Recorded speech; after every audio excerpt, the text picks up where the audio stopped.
And the United States is urging members of the UN Nuclear Watchdogs Board to support a resolution demanding answers from Iran about its nuclear program.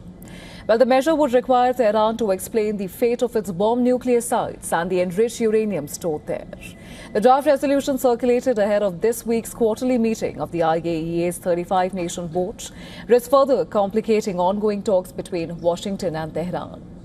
Iran has traditionally reacted strongly to resolutions critical of its nuclear program, often viewing them as politically motivated.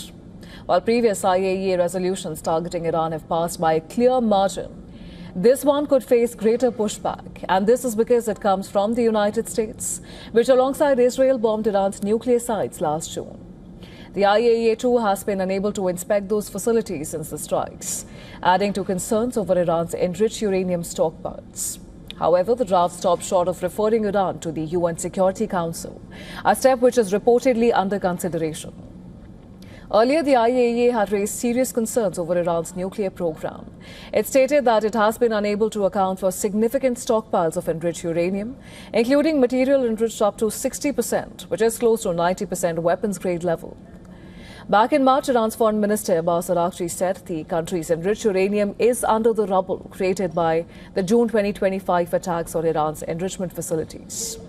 But IAEA Director General Rafael Grossi said that Iran's enriched uranium stockpile remains inside the country. The agency estimates that the stockpile includes 184.1 kilograms of uranium enriched to 20% purity and 440.9 kilograms enriched to 60% purity.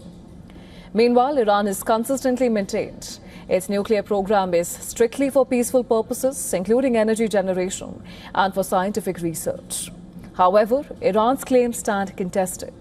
Israel started bombing Iran's nuclear sites on June 13th, and this as US President Donald Trump and Israeli Prime Minister Benjamin Netanyahu repeatedly cited destroying Iran's nuclear program as one of their main aims in launching fresh strikes in February. Meanwhile, the US mission to IAEA has declined to comment on its pursuits of a resolution this time.